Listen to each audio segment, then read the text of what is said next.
pemaparan dan arahan selaku pembimbing dari Fikih Wanita. Baik, memasuki acara selanjutnya yakni pemaparan materi tentang Fikih Wanita. Kepada pemateri kami berikan waktu 10 menit untuk memaparkan apa yang telah dirangkum dan dibincangkan bersama-sama melalui buku yang telah dibedah dan telah dibimbing oleh pembimbing. 10 menit kami mulai dari saya ingin menjelaskan syarat-syarat haji dan umroh. Syarat-syarat ini ada yang umum untuk laki-laki dan perempuan. Jika tahun ini Islam dibangun di atas 5 perkara: bersaksi bahwa tiada Tuhan selain Allah dan bahwa Muhammad adalah utusan Allah, mendirikan salat, membayar zakat, haji ke Baitullah dan haji atas kalian, maka berhajilah. Seorang laki-laki berkata, apakah setiap tahun wahai Rasulullah? Beliau tidak menyahut. Setelah diajukan pernyataan itu 3 kali, beliau menjawab, seandainya aku jawab ya, niscaya ia wajib setiap tahun dan pasti kalian tidak mampu. Dua, yaitu taharah hadas dan taharah khabath. Pentingnya taharah amat penting dalam Islam, baik taharah hakiki maupun itu Islam berakal balik, berhentinya darah haid dan nifas, masuknya waktu, tidak tidur, tidak lupa, tidak dipaksa, ada air atau debu yang suci, mampu melakukan taharah sesuai dengan kemampuan. Tajiyah, tahlilan atau 1, 3, 7 atau 1000 hari. Di sini Mazhab Malik berpendapat makruh hukumnya membaca Al-Quran pada mayat setelah kematiannya dan di atas kuburannya, karena hal tersebut tidak dilakukan oleh ulama terdahulu. Akan tetapi ulama kontemporer dari mazhab Maliki membolehkan membaca Al-Quran, berzikir dan melimpahkan pahala untuk orang yang meninggal. Dia juga tetap mendapatkan pahala, insya Allah.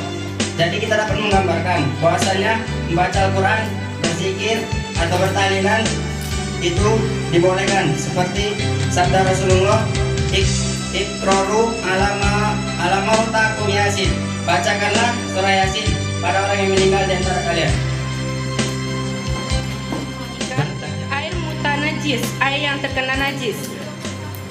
Jenis-jenis barang yang suci, semua benda yang ada di alam ini ada kalanya benda padat, hewan atau unsur yang lebihan. Hukum asal dari sesuatu adalah suci, yaitu nama bagi benda yang kotor menurut pandangan Carok. Berikut 2 bagian dari jenis najis, yaitu 1. Jenis-jenis najis secara umum dan hukum membersihkannya diperselisihkan oleh ulama. B. Jenis najis yang hakiki. 1. Pembagian najis menurut ulama Hanafi: najis mughalazoh dan mughafafah, najis yang padat dan najis yang cair, najis yang dapat dilihat dan najis yang tidak dapat dilihat. 2. Jenis najis menurut pendapat ulama selain ulama mazhab Hanafi. 2. Ukuran najis yang dimaafkan.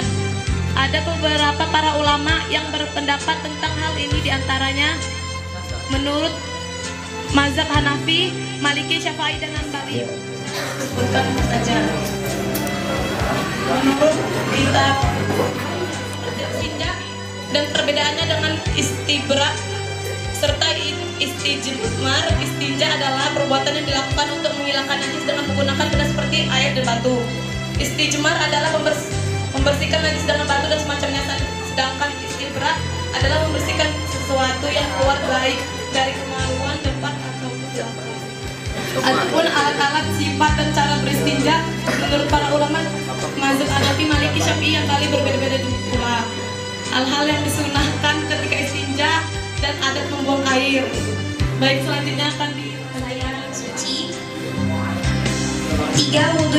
Wudu dan perkara yang berkaitan dengannya. Yang pertama, definisi wudu menurut istilah syara' adalah kegiatan kebersihan yang khusus atau perbuatan-perbuatan tertentu yang dimulai dengan fardu, 2 wajib, 3 sunnah, 4 makruh, 5 haram. Rukun-rukun wudu, Al-Quran telah menyebut 4 rukun atau fardu wudu, yaitu membasuh muka, membasuh kedua tangan, mengusap kepala, dan membasuh kedua kaki. Hal ini sebagaimana dalam firman Allah, Ada juga rukun yang disepakati oleh semua ulama dan rukun wudhu yang diperselisihkan. Yang pertama niat, tertib, berturut-turut atau muwalah, dan menggosok secara perlahan dengan tangan. Dan 3 hari 3 malam bagi musafir. Menurut jumhur, mayoritas fuqahaan sahur itu boleh secara mutlak. Boleh menghisap jika dalam perjalanan, tidak boleh dalam keadaan mukim atau berada dalam kediaman. Tidak boleh secara mutlak. Dibolehkan menghisap khuf karena belum adanya dalil wudhu dalam surah Al-Maidah ayat 6. Kewajiban menyapu khuf itu dibagi atasnya kalau di bagian dalam dan bawah itu hanya anjuran saja atau mustahab menurut Malik dan Syafi'i. Kemudian bersiwak, perbuatan menggosok gigi dan juga untuk alat yang digunakannya. Hukumnya sunnah, ia disunahkan pada setiap waktu dengan merupakan sunnah muakkad. Istismar. Jadi di istismar itu benda-benda apa saja yang dibolehkan oleh para ulama, ya. Nah itu. Ya. Air atau air itu dari mana aja? Nah, apakah ada macam-macam air untuk mandi junub? Terima kasih. Assalamualaikum warahmatullahi wabarakatuh. Waalaikumsalam warahmatullahi wabarakatuh. Baik, ini mencapai penjelasan, yang penting penjelasan. Apakah ketika akad nikah seorang perempuan itu wajib suci? Baik, tentang sucinya seorang wanita ketika melaksanakan akad nikah. Najis dengan menggunakan air. Jika tidak ada air bisa menggunakan batu dan Di sini Ustaz menggunakan 3 batu ataupun kertas, dan yang seumpamanya adalah sunnah menurut pendapat ulama mazhab Hanafi dan Maliki, dan wajib menurut pendapat ulama mazhab Syafi'i dan juga Hambali. Batu ginjal? Itu beda lagi, Ustaz. Batu kan? Itu nama, Ustaz. Namanya batu. Itu tadi apa? Batu dan semacamnya, Ustaz. Batu dan semacamnya. Semacamnya itu apa?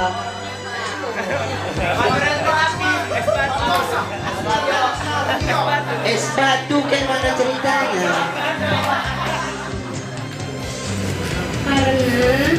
Ya pasti karena beristilah itu dia membasuh keseluruhan kemaluan yang najis karena ini 2 kali. yang keluar kotorannya kayak ya bayi kecil, bayi besar atau kotoran najis.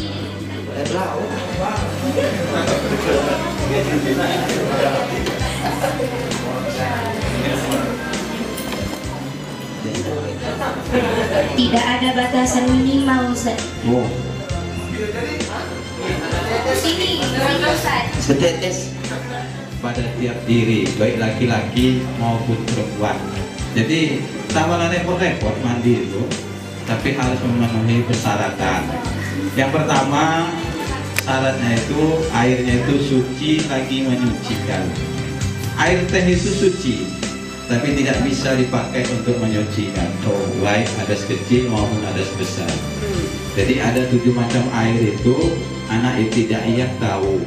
Sama kan, ada air sungai, ada air laut, ada air mata air, air hujan. Yang jelasnya 7 air itu suci lagi menyucikan, sah untuk mandi janabah.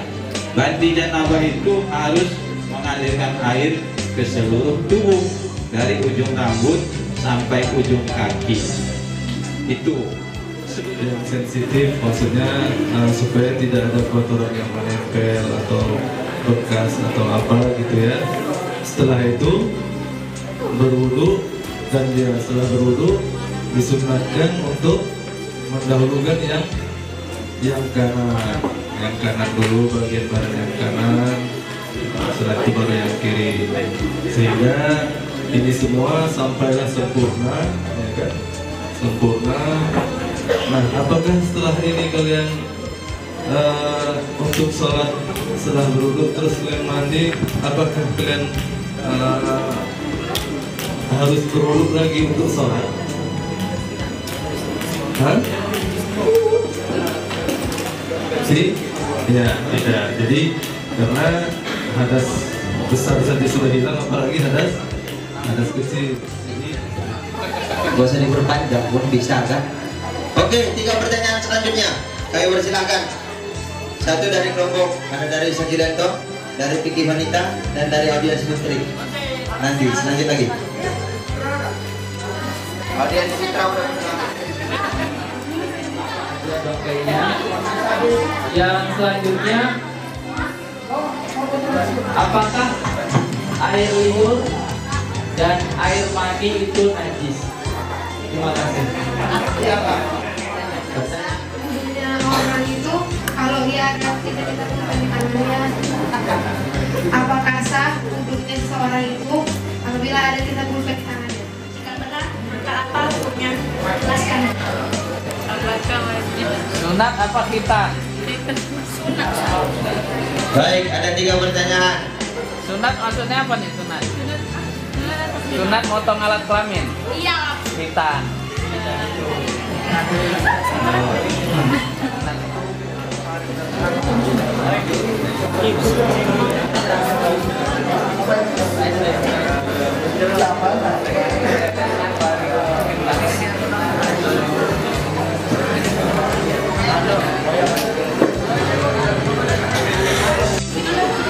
Itu nggak najis, Ustaz. Tinta. Tinta kan najis, ngapain dibersihkan? Agar masuk wudhunya, Ustaz. Tinta kan najis, Ya. tinta kan najis, ngapain dibersihkan? Ya.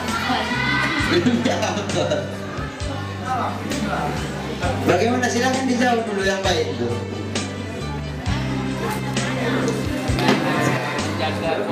Rabbana atina fid dunya hasanatan wa fil akhirati hasanatan wa qina adzabannar.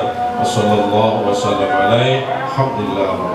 Warahmatullahi wabarakatuh kepada seluruh masyarakat dan seluruh santri-santri pesantren modern Darul Ihsan dan warga pesantren modern Darul Ihsan. Jangan lupa saksikan Fathul Kutub angkatan ketiga tahun 2020-2021 tetap di pesantren modern Darul Ihsan. Jangan lupa saksikan. Assalamualaikum warahmatullahi wabarakatuh. Di sini aja.